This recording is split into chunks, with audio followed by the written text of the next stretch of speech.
So, welcome to the show Straight from Heart. The Straight from Heart is a conversation about authentic leadership. These are the conversations which inspire people to greatness. And to do that honor, today we have with us Garry Ridge, the President and CEO of WD-40, very well-known company in North America and around the world for having transformed its business, people, and culture. My first question to you is tell us briefly about this entire journey that you have lived through from the time you joined the company and the place where you are. Yeah, I joined the company in 1987 in Australia to open our Australian subsidiary there. And I was the managing director of Asia Pacific. So I spent a lot of time in Asia and in your great country as well, India.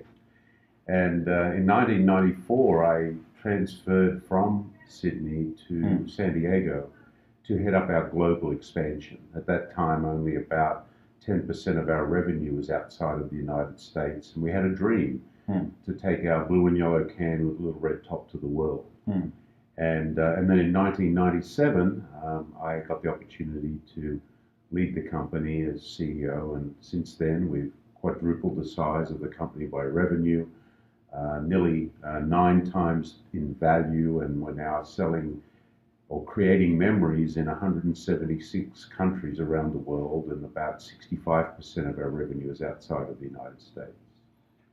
That's great to hear. And personally, what led you to stick for such a long time and keep reinventing and yet finding purpose there? I really think that if you get a chance in life to work with some and create with some fantastic people, and not only that, you can make a difference. I love what I do. I have the best job in the world. I wake up every morning to help people create positive, lasting memories. The most exciting part of that is finding all the different ways to do it. So that's why I really love what I do. And that's the way you describe your business also, which is very interesting and intuitive statement that we are in the business of memory. Tell us more about that. Yeah, I think that one of the things you need is a true purpose in life, as I've said. And our purpose is to create positive, lasting memories, solving problems in factories, homes, and workshops of the world. We solve problems and we create opportunities, which is much more exciting than saying you sell oil in a can. One of the greatest challenges for CEOs is to create a lasting and compelling culture. With strategy, most people get it right. What has been your experience and revelations which could be of utility for others who are watching this conversation? Yeah. How to create the best culture? Well, culture is, we all know how to create culture. We learned it at school in science, right?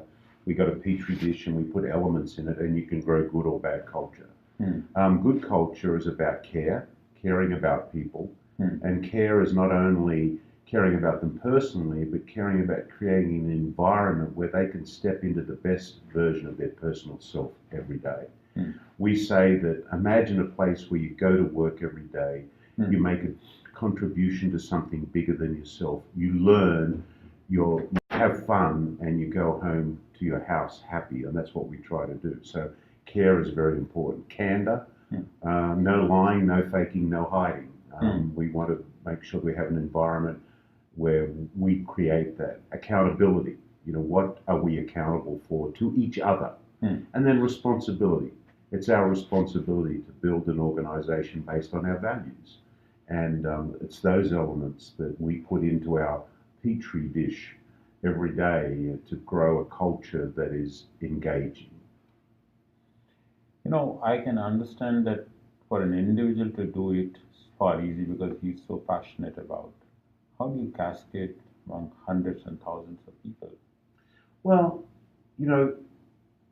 we have a great opportunity in that there are not that many organizations in the world who want to create an environment where people actually enjoy going to work. And in fact, as I shared today, 66% of people who go to work every day are either disengaged or actively disengaged in their job. They hate going to work. They can't wait to go home.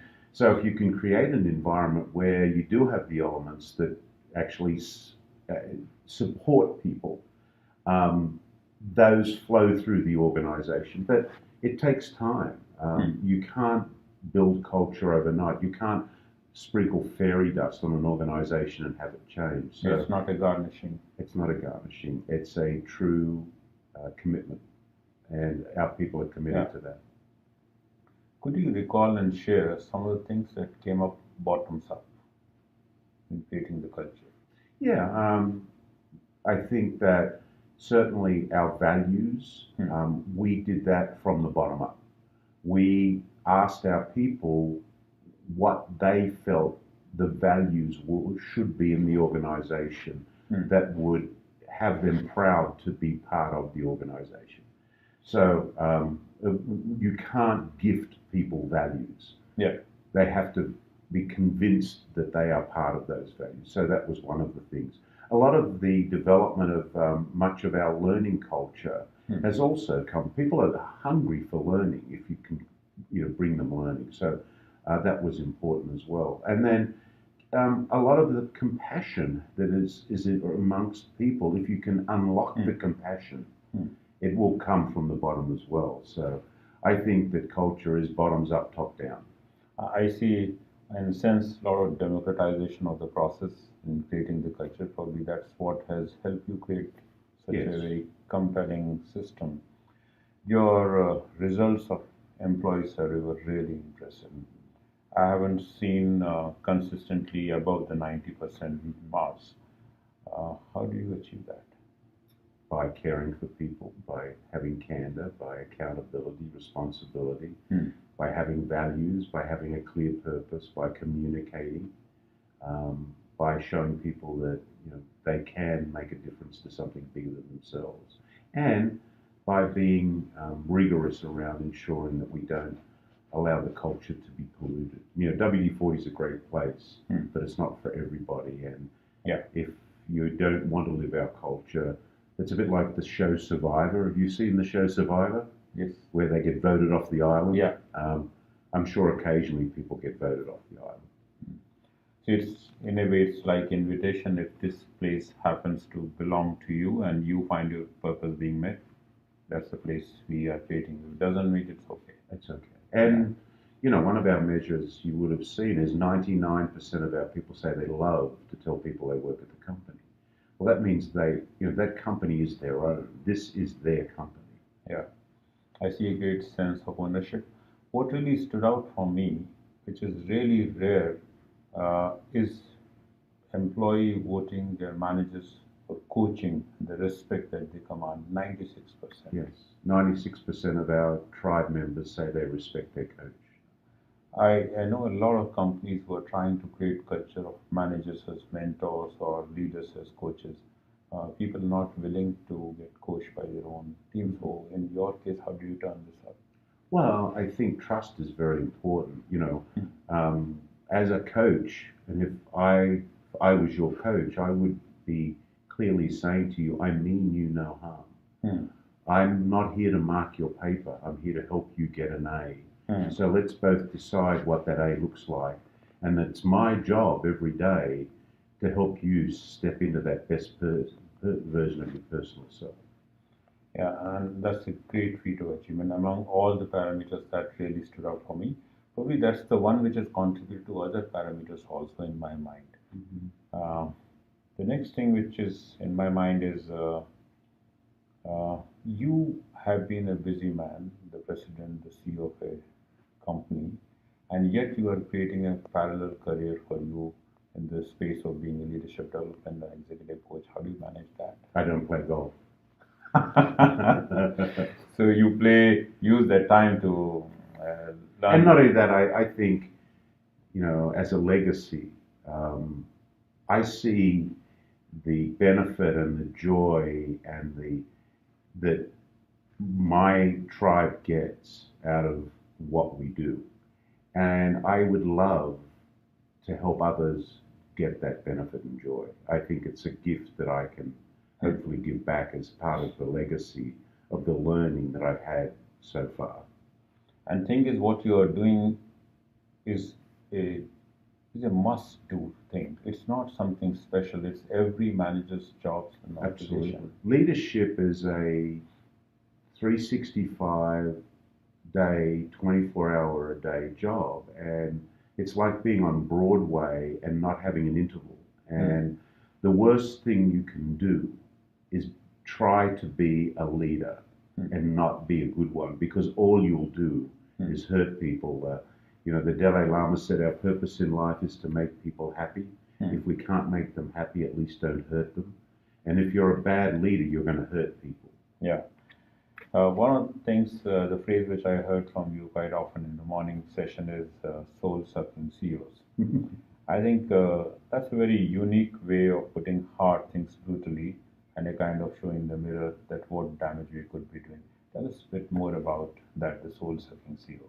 Yeah, well, we CEOs create this environment. And if we're CEOs who don't involve their people, who let our ego eat our empathy instead of our empathy eating our ego, if we don't do what we say we're going to do, if we're not dedicated to learning and teaching, and a number of other things, we're sucking the soul out of people because they are not getting the opportunity to be their best self. And we have no right to do that. We have no right to do that. We have no right to harm people like that. So, our job as a leader is to be a soul-enriching leader, not a soul-sucking CEO. Yeah, and if we don't do it, people are just waiting for the right time to leave. Oh, they are. They're 51% of people are looking for a job right now. We're happy to accept people who not enjoyed where they were and bring them into our tribe. Yeah. Tell us more about this entire tribal culture. Very native, very primitive, but I see you using that very effectively. Yeah. Tribes have been with us since the beginning of time, and a tribe is enduring over time. And I did some studies of different tribal behaviors, and one of the biggest desires we have in life is to belong. We've all probably left a relationship, a party, an organization, or a job because we didn't feel like we belonged. Yeah. And Maslow's hierarchy to self-actualization, the first two rungs are survival and security, and the next one is belonging. Which is more instinctive. Right. So we need to create. So a team is something you play on situationally to win a game. A tribe has other elements. The number one responsibility of a tribal leader is to be a learner and a teacher. So that's the number one responsibility of our leaders. Tribes have other attributes, values. They're warriors. They celebrate. They're future focused. They're specialized skills. So we're aware of all these, and we know that these are the elements we have to enrich within the organization to have this tribal culture where people truly know and feel like they belong. That's a very interesting concept, though ancient and being very effectively used by a company like yours. Hats off to you for pioneering such a thing. My next question to you is, what are your beliefs, business, and behaviors on a daily basis that helps you stay at the helm of affairs effectively? My belief is that people are important. Okay. And I believe that it's my gift in life to help people have happiness, survival, and a good life. So I'm grateful that I've had the opportunity over the last 30 years at WD-40 to be able to create an environment where in some small, little, tiny way, we've been able to make people's lives better, because life is a gift and we should not send it back unwrapped. And that passion was so much visible when you were sharing your experiences in the morning talk. What's the other side of Garry Ridge, which is not the profession? What's the person as a human being? I'm pretty transparent. I'm consciously incompetent. I'm not that showy. I'm an introvert. I like my quiet times.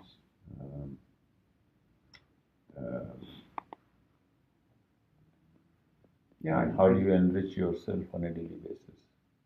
I love to teach. Okay. I read, I listen, I love to mingle with people and hear their stories. So I travel. I've been to 58 or 60 countries around the world. Wow. So I love to observe culture. One of the things which I'm going to interpret for my audience is many of people, they bucket themselves as either introverts and extroverts. Yet I see you playing two roles very effectively. And you have the need to think and create. You go into an inward journey. When you need to connect with customers, clients, and boards, you bring that other thing which is an acquired.